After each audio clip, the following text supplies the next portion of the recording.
Welcome to Alchemist Tribune Deep Dives, hosted by the Academic Renegade. We're here to share insights and analysis from the latest articles in the Alchemist Tribune. Each week, we explore how doctorate holders are transforming academic expertise into entrepreneurial success. Let's dive in. You work so hard to earn a doctorate, years of research, pushing yourself to the limit, and even then you can still get that feeling, that voice whispering, was it all just luck? Do I really deserve to be here? That's the core of imposter syndrome, and it's surprisingly common, especially in academia. The academy is like a pressure cooker. The constant need to be an expert, to publish groundbreaking stuff, can really fuel that feeling of not being good enough. So today we're going to dive deep into navigating imposter syndrome, a doctorate's roadmap to entrepreneurial confidence. We're going to try to uncover some practical strategies to deal with these feelings. And the author makes a really interesting point early on. Nearly 70% of people experience imposter syndrome at some point in their lives. So first off, you are not alone. It's not some weird quirk. It's a pretty normal human experience. Okay, that is reassuring, but what exactly is imposter syndrome? We all have moments where we feel unsure, right? Totally, but imposter syndrome is more than just a fleeting feeling of insecurity. It's this persistent feeling of being a fraud. You're going to be found out any minute. You might achieve amazing things, but you attribute it all to luck or something outside of yourself. You just constantly fear being exposed as a fake. I could see how that would be pretty crippling, especially for someone with a doctorate where your identity is so tied to being intelligent. Exactly, and it's not just a mental game. It really can mess with you, lead to anxiety, burnout, even depression. It can stop you from taking risks, putting your ideas out there, and basically reaching your potential. So, how can we tell if it's more than just a little case of the nerves? Are there any warning signs to watch for? The article actually outlines some really helpful indicators. For example, do you find yourself always downplaying your achievements? Like saying it was just luck, or that you got a ton of help? Or maybe you have this big fear of failure, and you avoid new challenges because you're scared of being seen as incompetent. Wow, that's hitting close to home. I remember feeling that way early in my career, second-guessing every choice, convinced I was going to get called out for not knowing enough. That's a classic example. And the author stresses how important it is to normalize these feelings, to realize you're not the only one going through this. That's like the first step to tackling it. Okay, enough dwelling on the problem. Let's get to the good stuff. What can we actually do to fight back against this imposter syndrome thing? The article lays out 5 core strategies, and the best part is they're all actionable. Things you can start using right away. So, listeners, grab a pen and paper because you'll want to take notes. First up, the success journal. Seems pretty simple, but I'm curious how it helps with imposter syndrome. The idea is to fight those negative thoughts by creating a record of your wins. Every time you achieve something, big or small, write it down. Finished a chapter of your dissertation, got good feedback on a presentation, landed that grant, write it down. Got it. It's building a defense against your inner critics. So, the next time that voice pops up and says, you're not good enough, you can pull out your journal and be like, nope, wrong. Look at the evidence. I do wonder if there's a risk of focusing too much on achievements and not enough on learning from setbacks. That's a good point. It's not about ignoring challenges, it's about having something to look at that reminds you what you're capable of. And that actually leads nicely into the next strategy, reframing negative thoughts. Okay, so instead of beating ourselves up over every little mistake, we should try to change how we think about them. But how do you actually do that? Seems a little, abstract. It's about becoming aware of those automatic negative thoughts and then consciously choosing to swap them out for something more positive and realistic. So instead of thinking, I'm going to bomb this presentation, you can try shifting to, I've prepared really well, and I'm going to do my best to share my research. So basically going from I can't to I'm capable. As someone who spent years in academia where it's all about critical analysis, wouldn't that feel a bit forced? Like we're ignoring real problems. It's not about pretending everything's perfect. It's about approaching challenges with a more positive, constructive mindset. It's realizing that you might not have all the answers. That makes sense. Those cognitive therapy things I've read about. And the more you practice reframing those negative thoughts, the easier it becomes. It's like training your brain to focus on solutions instead of problems. So we've got our success journal for tracking wins, and we're working on changing those negative thoughts. What's next on the list? Setting realistic goals is number 3. This is super important for people who are used to working really hard, like a lot of folks with doctorates. Imagine training for a marathon, right? You wouldn't just run 26 miles on day one. No way, you'd break it down into some smaller chunks. So, how does that apply to tackling imposter syndrome? It's about taking those huge, scary goals and breaking them down into small, more manageable steps. So, instead of saying, I need to publish this groundbreaking paper by next month, you might say, okay, I'll finish the literature review this week, or I'll submit the paper to one journal by the end of the month. Each small win helps you gain momentum, and it combats that overwhelmed feeling that can feed imposter syndrome. So instead of trying to jump over the whole mountain, we're taking it one step at a time, which leads us to strategy number 4, consistency and patience. I have a feeling this one is especially important in academia, where things can move pretty slowly. You got that right. Overcoming imposter syndrome isn't like a one-time fix. It's an ongoing process, a journey with its own ups and downs. That's where consistency and, very importantly, patience come in. Consistency doesn't mean being perfect, right? It's about showing up and doing the work, even when that little imposter syndrome voice is nagging at you. Exactly. And being patient with yourself, understanding that progress isn't always a straight line, you'll have setbacks, moments of doubt, and that's totally okay. The important thing is to keep moving forward, even if it's just tiny steps, and to celebrate every milestone you hit. Like some days you might plow through hours of research, and other days maybe you just manage to read one article. The main thing is to keep engaging with the process, even when it feels tough. And over time, all those small efforts really add up. So be kind to yourself, acknowledge your hard work, and trust that you're heading in the right direction. Okay, we're at the final strategy now. What's the last piece of this imposter syndrome puzzle? The article puts a lot of emphasis on the power of community, because honestly, it can feel pretty lonely at times. We all need a support system, people who believe in us, who can offer encouragement and a listening ear when those doubts start swirling. It reminds me of that saying, if you want to go fast, go alone. If you want to go far, go together. So how do we build that kind of supportive community? Especially in academia, which can feel competitive, everyone focused on themselves. It's about actively looking for those connections, whether it's mentors, peers, or even online groups, where you can share experiences and support each other. So let's break down those different support systems, starting with mentors. I'm picturing someone who's, been there, done that, and can offer advice based on their own journey. Someone who can say, hey, I've been in your shoes, and here's what helped me. That's a great way to think about it. A mentor can give you valuable insights, challenge those limiting beliefs, and remind you of your strengths when you forget them. That is why the Academic Renegade Alchemist Plus was originally created.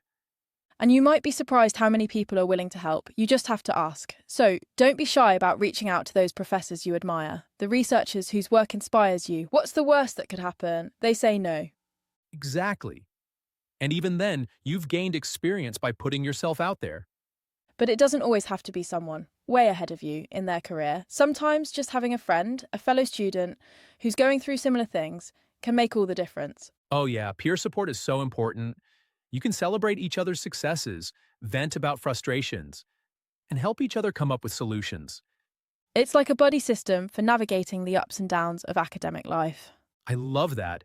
A buddy system for the imposter syndrome jungle. And then there's networking, which I'll admit can feel a bit scary, especially for us introverts. The key is to think about networking as a chance to build real connections, to find your people, those who get your passions and challenges. It's not about collecting business cards or trying to impress everybody. It's about finding those genuine connections that offer support and encouragement. And one of the best ways to deal with that isolated feeling that comes with imposter syndrome is to just talk about it.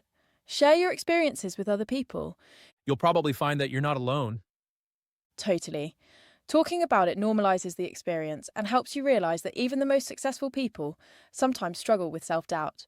So find those safe spaces, those communities where you can be open and connect with others and build that support network that's going to help you thrive. This article is really highlighting the power of community, isn't it? It's like Oprah always says, surround yourself with only people who are going to lift you higher. So we've got our toolkit with 5 great strategies. The Success Journal, changing negative thoughts, setting realistic goals, being consistent and patient, and building a supportive community. But there's another element the article dives into, and that's the whole idea of shifting your perspective. Because sometimes it's not just about what you do, but how you see things, right? Especially when it comes to failure and learning to look at failure differently, especially in academia, can be really empowering. In academia, failure's like, it's not really celebrated, is it? There's this huge pressure to publish, get those grants, be seen as the expert. So I'm really curious how the article tackles this whole idea of failure. Yeah, it does a really good job of reframing it, actually. Instead of seeing failure as a sign that you're not good enough, the author encourages you to see it as part of the learning process. Think about it. Every successful researcher, every scientist who made a breakthrough, they all faced tons of setbacks along the way. Those failures, a lot of times, they're what lead to the biggest discoveries. Okay, yeah, I see what you mean. So instead of getting all caught up in beating yourself up when things don't work out, you can ask, what did I learn? What could I do differently next time? It's you're taking the sting out of failure and turning it into useful information. Exactly. It's like you running an experiment in the lab, right? You wouldn't expect every single trial to be perfect. You'd look at the data, see what worked, what didn't, and then adjust your approach. Same thing with our own personal and professional journeys. Every setback, it's a chance to get better, to learn and grow. And that's exactly how reframing failure can lead to growth. The article actually suggests taking this a step further. It talks about the importance of regular self reflection, not just analysing setbacks when they happen, but taking time to look back at your experiences, both good and bad, and trying to spot patterns. So it's not about dwelling on the past or blaming yourself for mistakes, but more about gaining a deeper understanding of your strengths, weaknesses, and where you can improve. I can see how that would be especially useful for someone with a doctorate, because critical analysis is like second nature to them. Exactly. You've spent years honing those analytical skills, breaking down complex ideas, drawing conclusions from data. Now you can use those same skills to look at your own experiences. Ask yourself, how do I usually react to challenges? What patterns do I see in my successes and failures? What can I learn from all of this to do better moving forward? It's like you're taking those analytical skills and turning them inward, right? Using them to get to know yourself better and deal with those imposter syndrome moments. That's it.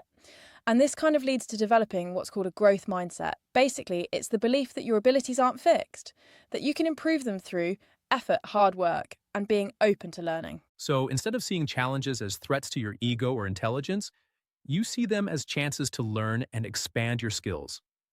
I imagine that's a pretty important shift for anyone, but especially in academia, where the whole point is to constantly be learning. Absolutely.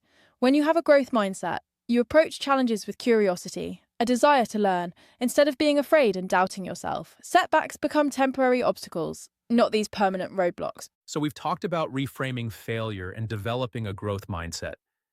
But I'm wondering, is there a specific connection between these concepts and the experiences of someone who has a doctorate? The article doesn't specifically say, but it makes me think about how rigorous the doctorate process is, all that analytical thinking. All those years spent making hypotheses, designing experiments, analyzing data, coming to evidence-based conclusions. Those skills, that critical thinking mindset, that could be your secret weapon against imposter syndrome. That's interesting. You're saying instead of letting those tendencies make you doubt yourself, you can use them to actually assess your progress, figure out where you can grow, and come up with strategies for those challenges. Yeah, exactly. It's about taking those analytical superpowers and turning them into tools to help you improve. And remember, this is a journey. It's ongoing. Personal growth never really ends.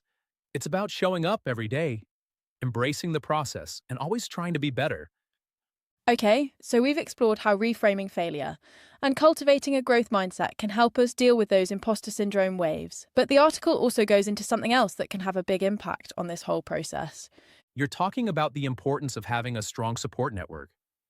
Yes, and the author points out three key ways to build this network: finding mentors, connecting with peers, and actively participating in networking opportunities. Let's start with mentors. When you think about someone who's been there, done that, and can give you guidance based on their own experience, what comes to mind? Yeah, for someone in academia, a mentor could be like a professor who's really inspired you, or a researcher whose work you admire.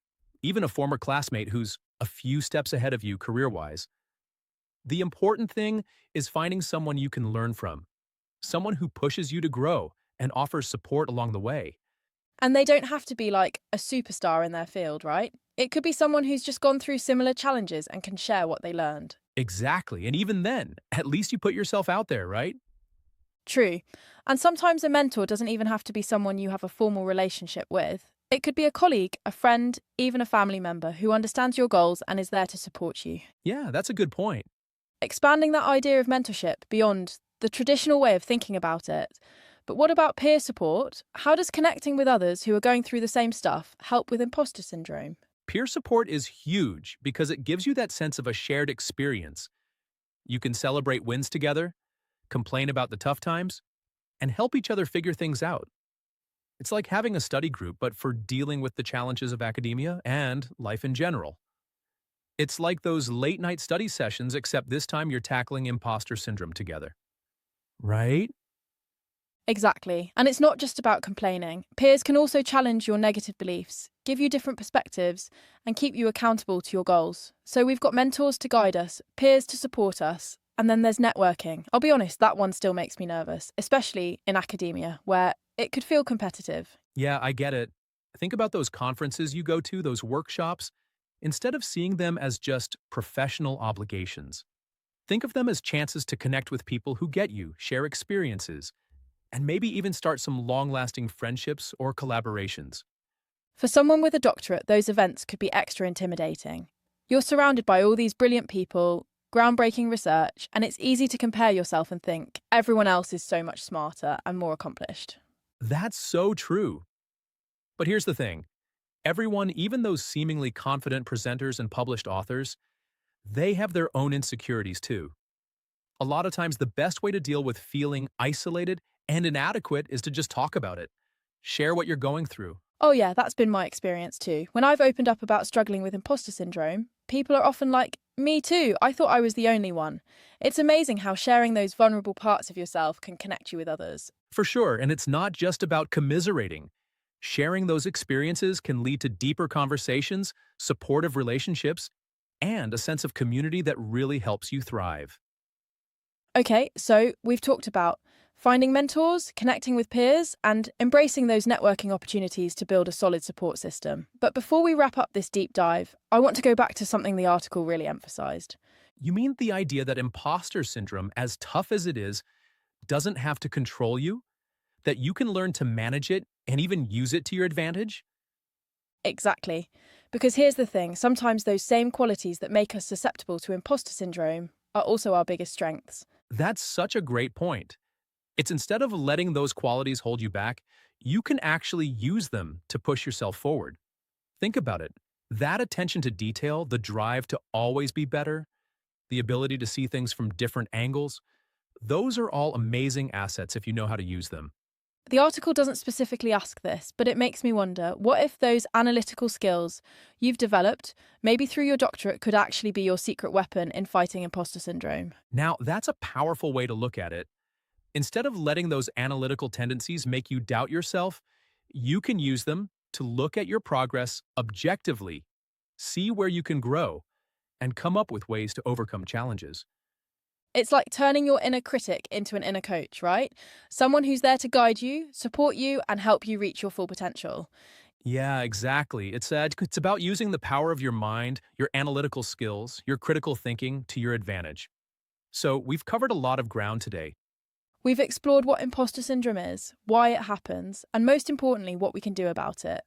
We've got our toolkit of strategies, we're learning to see things differently, and we're building those supportive connections. But at the end of the day, it really comes down to this. It's your journey. You define what success means to you. Embrace your unique strengths and celebrate every step you take. And remember, you're not alone. Tons of people, especially those with doctorates, have been through this and come out stronger, more confident, and ready to make a difference. We hope this deep dive is giving you the tools and inspiration to deal with those imposter syndrome waves. Remember, you have the power to achieve amazing things. Thanks for joining us on Alchemist Tribune Deep Dives. We're the academic renegade crew, reminding you that your doctorate is more than a degree. It's your launchpad to entrepreneurial success. For more insights, visit us at the Alchemist Tribune, where we're bridging the gap between academia and enterprise. Until next time, keep innovating.